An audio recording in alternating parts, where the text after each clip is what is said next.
ചേച്ചി അഖിലേട്ടൻ എന്ന ഹസ്ബൻഡ് എങ്ങനെയാ ശരിക്കും? ഈ കാണുന്ന പോലൊക്കെ തന്നെ.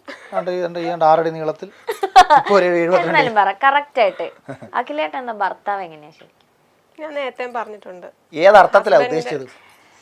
എല്ലാ അർത്ഥത്തിലും. എല്ലാ അർത്ഥത്തിലും പറയടി, പെർഫെക്റ്റ് ആണെന്ന് പറയടി, അല്ലെങ്കിൽ എനിക്ക് നാണക്കേടാണ്. ഹസ്ബൻഡ് മാത്രമല്ല, അച്ഛൻ എന്ന നിലയിലും മകൻ എന്ന രീതിയിലും ഫ്രണ്ട് എന്ന നിലയിലും എല്ലാം കവർ ചെയ്ത് പോകുന്ന ഒരാളാണ്. നമുക്ക് ലക്ഷ്മി ചേച്ചിന്റെ ബിഗ് ബോസിലേക്ക് വിട്ടാൽ അടുത്ത സീസൺ ഞാൻ പോകുന്നുണ്ട്. ഫുഡ് ഉണ്ടാക്കി ചെയ്യും, കഴിക്കുകയും വേണം. ഈ വെളിയിൽ നിന്ന് കാണിക്കുന്ന കണക്കൊന്നും അല്ല അകത്തോട്ട് കയറുമ്പോൾ നമുക്ക് അങ്ങനെ ഇപ്പം പുറത്തു നിന്നുകൊണ്ട് പലർക്കും തോന്നും ഇവൻ അങ്ങോട്ട് പോകാൻ. ഇപ്പം ഞാൻ പറയണ്ടേ, കുറേ ആൾക്കാർ പറയുന്നത് കേട്ടു ബിഗ് ബോസിൽ. ഇപ്പം ഞാനത് പറഞ്ഞിട്ടുണ്ട്. എന്നെ സംബന്ധിച്ച് എനിക്ക് ഫൈറ്റേഴ്സ് എന്ന രീതിയിൽ അവരാരും മോശം എന്നതല്ല എൻ്റെ ഫോക്കസ്. എനിക്ക് എപ്പോഴും ഇഷ്ടം എന്നെ തോപ്പിക്കുന്ന ആൾക്കാരെയാണ്. എങ്കിലും എനിക്ക് ജയിക്കാനുള്ള ഒരു കുറച്ചുകൂടെ ഞാൻ എനർജറ്റിക് ആവുന്ന എപ്പോഴാണ്. ഞാൻ ക്രിക്കറ്റ് കളിക്കുന്ന സമയത്തും അങ്ങനെയാണ്. ഞാൻ പന്ത് എറിയുമ്പോൾ വിക്കറ്റ് ആവുന്ന ഒരു ബാറ്റ്സ്മാനെക്കാട്ടി ഇഷ്ടം എന്നെ 6 അടിക്കുന്ന ഒരു ബാറ്റ്സ്മാനെതിരെ പന്ത് എറിയാനാണ് ഇഷ്ടം. അയാൾക്കെതിരെ പന്ത് എറിയുമ്പോഴേ ഞാനൊരു ബെറ്റർ ബോളർ ആവത്തുള്ളൂ എന്ന് ഞാൻ ചിന്തിക്കുന്നുണ്ട്. അതിൻ്റെ അർത്ഥം നേരത്തെ ഔട്ടായ ബാറ്റ്സ്മാൻ മോശം എന്നുള്ളതല്ല.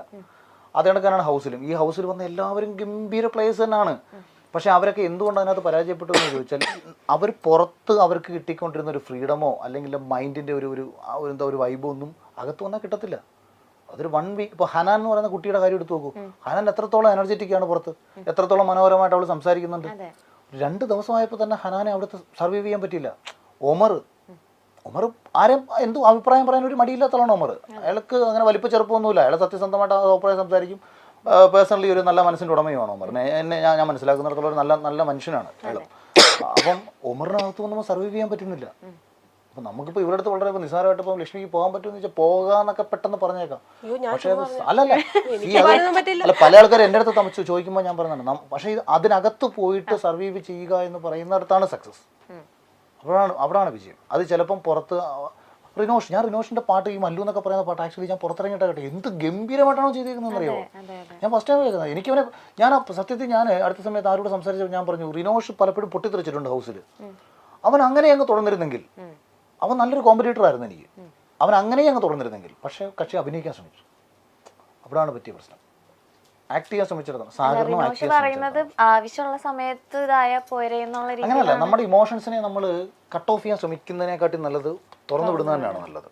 അവിടെ നമ്മൾക്ക് നമ്മളിലൂടെ കണ്ടന്റുകൾ അപ്പോഴാണ് റിയലായിട്ട് സംഭവിക്കുന്നത്. മറ്റേതെന്ന് വെച്ചാൽ പ്ലാനിങ് ആണ്. ഞാൻ പറഞ്ഞത് ഞാൻ റിനോഷിനോട് എനിക്ക് ഭയങ്കര ഒരു റെസ്പെക്ട് തോന്നിയിട്ടുണ്ട്. അയാൾ എത്രത്തോളം ബ്രില്യൻ്റ് ആയിട്ടുള്ള ഒരു ഡയറക്ടർ ആവാനും ആക്ടർ ആവാനും അല്ലെങ്കിൽ റാപ്പർ ആവാനും ഒക്കെ ശേഷിയുള്ള ഒരാളാണ്. പക്ഷേ എനിക്ക് ഭയങ്കര ഇഷ്ടപ്പെട്ടു എൻ്റെ റാപ്പ്. ഞാൻ അത് ഫസ്റ്റ് ടൈമാണ് കാണുന്നത്. എനിക്ക് ഭയങ്കര ഇഷ്ടം തോന്നിയൊരു കാര്യമാണ് അത്. ഓക്കെ. ഇപ്പൊ നിങ്ങളുടെ ലവ് സ്റ്റോറീസ് ഒക്കെ മൊത്തം എല്ലായിടത്തും പറഞ്ഞ് കേട്ട് എനിക്കും അറിയാം മൊത്തത്തിൽ. പക്ഷെ എന്നാലും പറഞ്ഞില്ല, ഏതോ ഒരു സ്പീച്ച് അമ്മ കേട്ട സമയത്താണ് അമ്മയ്ക്ക് ആ ഒരു ഇഷ്ടം തോന്നിയെന്ന്. അന്ന് എന്ത് സ്പീച്ചായിരുന്നു ചേട്ടാ പറഞ്ഞത്? എന്തെങ്കിലും കള്ളത്തരം പറഞ്ഞായിരിക്കും. അല്ല, അത്രയ്ക്ക് അങ്ങടെ ചേച്ചിയുടെ അമ്മ അങ്ങോട്ട് ഇംപ്രസ് ആവാൻ ചേട്ടൻ എന്തായിരുന്നു ആ സ്പീച്ചിൽ പറഞ്ഞത്? അല്ലല്ല, സ്പീച്ചല്ല, ഒരു പ്രസംഗം. എന്താ പറയാ, സ്പീച്ചല്ല.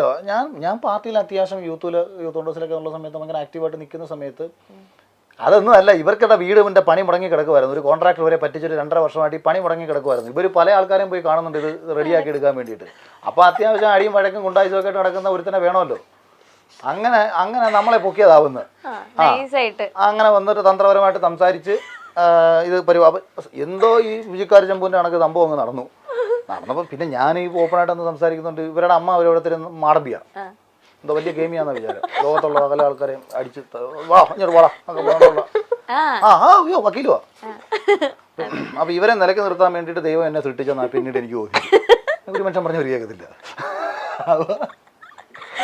എന്നാലും അമ്മ ഇങ്ങനെ ഒരാളെ സജസ്റ്റ് ചെയ്യുമ്പോഴേക്കും ചേച്ചി ഇങ്ങനെ ഇവര് അമ്മയ്ക്ക് അയ്യോ അന്നേരം ഞങ്ങൾ ഭയങ്കര ഫ്രണ്ട്സ് ആയിരുന്നു. ഞാനും ഇവളുടെ അമ്മയെ ഭയങ്കര ഇവർക്ക് എന്റെ മകനെ ഞാനും ഇവള് തേർഡ് പാർട്ടി മാത്രമാണ്. അപ്പൊ ഞാൻ ഇപ്പൊ ഒരു വീട്ടിൽ വരുന്ന സമയത്തൊക്കെ എന്ന് വെച്ചാല് കാരണം ഒരു പക്ഷേ ഇവർക്ക് ആ കുട്ടികളോട് ഭയങ്കര സ്നേഹമാണ് ഇവളുടെ അമ്മയ്ക്ക്. അപ്പൊ ഞാൻ അവിടെ വരുമ്പം എന്റെ കണക്ക് തലകറിച്ച് കിടക്കുന്ന ഒരുത്തനെ അവർക്ക് മോനെ പോലെയൊക്കെ കാണാൻ അവർക്ക് വലിയ ആഗ്രഹം ഉണ്ടായിരുന്നു. അപ്പൊ എനിക്ക് അന്ന് മുടിയൊക്കെ സ്ട്രേറ്റ് 5000 രൂപയൊക്കെ തന്നിട്ടുണ്ട്. അപ്പൊ ഇതൊക്കെ ഫുൾ സപ്പോർട്ട്. എന്റെ എല്ലാ തൊഴിലും അങ്ങ് ഫുൾ സപ്പോർട്ട്. എന്റെ വീട്ടുകാരെക്കാട്ടിയും കൂടി അല്ലല്ല, ഞാൻ കുറെ പ്രാവശ്യം മുടി സ്ട്രേറ്റ് ചെയ്തിട്ടുണ്ട്. അതിപ്പം ബിഗ് ബോസിൽ വന്നത്. ഇത് കല്യാണത്തിന് മുമ്പ്, കല്യാണത്തിന് 2.5 വർഷങ്ങൾക്ക് മുമ്പ്, 2 വർഷത്തിന് മുമ്പുള്ള കാര്യം പറഞ്ഞത്. അതങ്ങനെ പോയി കുറെ നാളെ കഴിഞ്ഞപ്പോഴത്തേക്ക് ഞാൻ അവരുടെ ശത്രുവായി. കാര്യമെല്ലാം കഴിഞ്ഞു കഴിഞ്ഞല്ലോ. അപ്പം അവരുടെ ആരാണ്ടൊക്കെ പോയി പറഞ്ഞു കൊടുത്ത് അവനാകിലോ, അവൻ നിങ്ങളുടെ സ്വത്തും കണ്ടിട്ട് നിങ്ങളെ മോളെ അടിച്ചുകൊണ്ട് പോയിട്ട് മൊത്തം ഉണ്ടാക്കാൻ നടക്കുന്ന അമ്മാക. കാരണം ഞാൻ ഈ രാഷ്ട്രീയത്തിൽ നടക്കുമ്പോഴത്തേക്ക് ഇനി അത്യാവശ്യം ഇവരെ സംബന്ധിച്ച് ഒറ്റ മോളാണ്, ഇവർക്ക് അത്യാവശ്യം വസ്തുവും കാര്യങ്ങളൊക്കെ ഉള്ള വീട്ടുകാരാണ്. അപ്പോൾ ഇനി അതെങ്ങാനും ഇവന് കിട്ടിക്കഴിഞ്ഞാൽ ഇവൻ രാഷ്ട്രീയത്തിൽ അങ്ങ് ഫുള്ളായിട്ട് തുറന്നാൽ നമുക്ക് പ്രശ്നമാകുമല്ലോ എന്ന് കണ്ട നമ്മുടെ കുറേ നല്ല സ്നേഹമുള്ള പാർട്ടിക്കാർ ഒരു അമ്മയൊക്കെ കണ്ടപ്പോഴത്തേക്ക് ഇങ്ങനെ പോയി കുത്തിത്തിരിപ്പുണ്ടാക്കി കൊടുത്തു. അപ്പോൾ ഇവർ പെട്ടെന്ന് വിചാരിച്ചു അത് ശരി, ഇവൻ എൻ്റെ സ്വത്ത് കണ്ടിട്ടാണ് വേണ്ട. എൻ്റെ അടുത്ത് പിന്നെ ഈ സ്വത്തും പറഞ്ഞ് സംസാരിക്കണം. ഇനി എനിക്ക് എൻ്റെ ചെബുത്തേടെ എനിക്ക് വിട്ടുവിട്ടുള്ളവരല്ലേ ഈ പൈസയുടെ കാര്യം എന്നെ അളക്കാൻ നിൽക്കുന്നത്. ഞാൻ എൻ്റെ വീട്ടിൽ നിന്ന് 1 സെൻറ്റ് ഭൂമി വേണ്ടെന്ന് എൻ്റെ അച്ഛനും അമ്മയോടും പറഞ്ഞ ഞാൻ പിന്നെ പോയിട്ട് വല്ലവരെ ഇവരുടെ സ്വത്തെടുക്കാൻ നടക്കുക. കരിമണിമാലയിട്ട് കെട്ടിക്കാൻ പറഞ്ഞതാ, കേട്ടില്ല. സ്വർണ്ണം വാടകയ്ക്ക് എടുത്തേ കിട്ടത്തുള്ളൂ. ഞാൻ പറഞ്ഞു ഞാൻ ഭാവിയിൽ രക്ഷപ്പെടും. എനിക്ക് പ്രതികരിക്കാൻ മോത്തോ ഇരുത്തിക്കൊണ്ടാ പറയുന്നത്. ചോദിച്ചു നോക്ക്. കല്യാണത്തിന് ഞാൻ അന്ന് പറഞ്ഞു ഞാൻ ഒരു നമ്മൾ പറയുമ്പോൾ എല്ലാം പുച്ഛമാണല്ലോ നമ്മളെ നോക്കിക്കൊണ്ട്. എൻ്റെ മനസ്സിലൊരു ധാരണയുണ്ടല്ലോ, ഞാനൊരു 2020, 2021 ആകുമ്പോഴത്തേക്ക് ചിലപ്പോൾ കേരളത്തിൽ 4 പേരെങ്കിലും അല്ലെങ്കിൽ നമ്മുടെ അഭിപ്രായം 10 പേര് കേൾക്കുന്ന ലെവലിലേക്ക് നമ്മൾ എത്തും. അപ്പം ഞാൻ ഇവിടെ ഒരു വേദിയിൽ നിന്ന് പ്രസംഗിക്കുക, സ്ത്രീധനമൊന്നും ഒരു കാരണവശാലും കൊടുക്കരുത്, സ്ത്രീ തന്നെയാണ് ധനം എന്നൊക്കെ പറയുമ്പോഴത്തേക്ക് എൻ്റെ കല്യാണ ഫോട്ടോ എടുത്ത് വെച്ച് 75 വല്ല തൊണ്ടാൻ മേടിച്ചിട്ട് മറ്റേ വർത്താനം പറയുന്നത് എനിക്കറിയാം. കാരണം ഞാൻ അത്രയും വർഷങ്ങൾ കടന്ന് എന്ത് സംഭവിക്കുന്നു ചിന്തിക്കുന്ന ആളാണ് ഇത്. പക്ഷെ അന്നേരം ഇത് പറയുമ്പോൾ ഞാൻ വെറും ഊച്ചാളിയാന്നേ, നമുക്ക് പറയാനൊന്നുമില്ല. ഞാൻ പറയുന്നുണ്ട് നിങ്ങൾ കരിമണിമാല ഇട്ട് കയറ്റിവിട്, എൻ്റെ ആഗ്രഹം അതാണ്. ഇത് ഭാവിയിൽ ഇല്ല, എൻ്റെ മോളെ ഞാൻ സ്വർണ്ണം വിട്ടേ കെട്ടിവിടത്തോളൂ. കൈപ്പല്ല പൈസ ഉണ്ടോ, പൈസയും ഇല്ല. പിന്നെ വാടകയ്ക്ക് എടുത്ത് ജ്വല്ലറി പോയി 1 ദിവസത്തേക്ക് വാടകയ്ക്ക് എടുത്ത് ഇത് എൻ്റെ തലയെ കൊണ്ടുവച്ചു. ഇത് ഞാൻ പറയും, ഞാൻ ലോകത്തോട് വിളിച്ച് ഞാൻ പറയും നീ ഇവിടെ ഇരിക്കും. നീ വിശ്വസിച്ച് താണ്ട് ഇരുത്തിക്കൊണ്ടാ പറയുന്നത്. നീ അവളുടെ അമ്മ എടുക്കണോ, ഇരുത്തിക്കൊണ്ട് ഞാൻ പറയാം. എനിക്കൊരു കള്ളത്തരം പറയേണ്ട കാര്യമില്ല, സത്യമേ ഞാൻ പറയൂ. പറയടി അങ്ങോട്ടെ. ഞാനൊരു മെയിൽ ഷോപ്പിനിസ്റ്റാ. എന്നാലും എന്താ നല്ല തങ്കക്കുടം പോലത്തെ ഒരു ഭാര്യനെ കിട്ടിയില്ലേ? കിട്ടിയില്ലയോ? അത് ഇടയ്ക്കൊന്ന് ഉരച്ചാൻ നോക്കി അറിയാൻ. പിന്നെ അപ്പം ഒരു തവണ ഉരച്ചപ്പോഴത്തേക്ക് പിന്നെ ഞാൻ തങ്കക്കുടമാണെന്ന് അറിയാൻ വേണ്ടി ഇവള് സ്ഥിരം എടുത്ത് എന്നെ ഉരപ്പ് തുടങ്ങി. അയ്യോ നിങ്ങൾ ഇവിടെ തല്ലിയതൊന്നും അറിഞ്ഞിട്ടില്ലല്ലോ. ചേട്ടൻ തല്ലിയത് മാത്രമേ അറിഞ്ഞുള്ളൂ. ഞാൻ തല്ലിയിട്ടൊന്നുമില്ല, ഇടയ്ക്ക് ഒന്ന് കയറിയതാ. ആവശ്യമില്ലാത്തടത്ത് ഇടയ്ക്ക് ഒന്ന് കയറിയ ജൂനിയേഴ്സിന്റെ അവസ്ഥയുണ്ടോ. പിന്നെ ഫിസിക്കൽ അസാൾട്ട് വിട്ടു പോയിട്ട് കാര്യമില്ല. വേറെ 2 പേര് സംസാരിക്കുന്നതിന്റെ ഇടയിൽ ഒന്ന് കയറരുത്. ഞാൻ അവരുടെ വീട്ടുകാരോട് സംസാരിച്ചുകൊണ്ടിരിക്കുന്നുണ്ട്, അതിന്റെ ഇടയ്ക്ക് ഒന്ന് കയറി. അയ്യോ ഞാൻ കരഞ്ഞു. എന്റെ ജീവിത യാഥാർത്ഥ്യങ്ങളെയൊക്കെ കുറിച്ച് ചോദിച്ചാൽ ഞാൻ എല്ലാം വിളിക്കാൻ പറയും. എനിക്ക്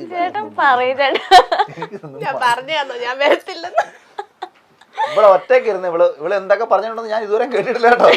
ഇവിടെ ഇന്റർവ്യൂ ഞാൻ ഫുള്ള് കേട്ടിട്ടില്ല. കേട്ടിരുന്നെങ്കിൽ അതിന്റെ മറുപടി ഇപ്പൊ കൃത്യമായിട്ട് പറയാറുണ്ട്. ഞാൻ കേട്ടിട്ടൊന്നുമില്ല.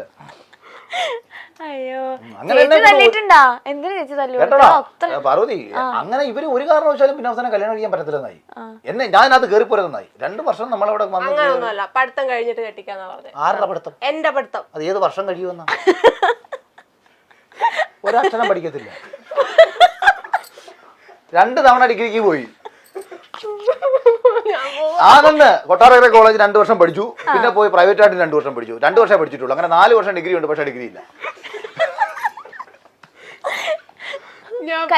ഇവർക്ക് പഠിക്കാനൊന്നും വലിയ ആഗ്രഹമൊന്നുമില്ലെന്ന്. ഇവർക്ക് ഇങ്ങനെ എന്റെ അടുത്ത് ഫുൾ ടൈം. കല്യാണം കഴിഞ്ഞിട്ട് പഠിക്കായിരുന്നോ? പഠിപ്പിച്ചു കൊടുക്കണ്ടേ? ചേട്ടൻ നന്നായിട്ട് പഠിക്കണ കുട്ടിയായിരുന്നില്ലേ? ഞാനും ഡിഗ്രി എഴുതി എടുത്തിട്ടില്ല. ഞാനതല്ലേ പറഞ്ഞ എന്റെ മക്കളുടെ കാര്യത്തില് വലിയ വലിയ പ്രിൻസിപ്പൾമാര് വല്ലതും പറഞ്ഞു കഴിഞ്ഞാൽ ഞാൻ മൈൻഡ് ചെയ്തത്. അവര് ഗവൺമെന്റ് സ്കൂളിൽ പഠിക്കട്ടെ, നമുക്ക് എന്താണ്. എന്നാലും അതിനൊന്ന് പഠിപ്പിച്ചു കൊടുക്കായിരുന്നില്ലേ? പഠിപ്പിച്ചില്ല, ജോലിക്ക് വിട്ടില്ല. Male chauvinist. എന്നെ അടുക്കളയിൽ ഇരുത്തി മീനച്ചാർ ഉണ്ടാക്കിക്കോ. പിന്നെ അടുക്കള പിന്നെ നടുമുറ്റത്തിരുത്തിയാന്ന് മീനച്ചാർ ഉണ്ടാക്കി.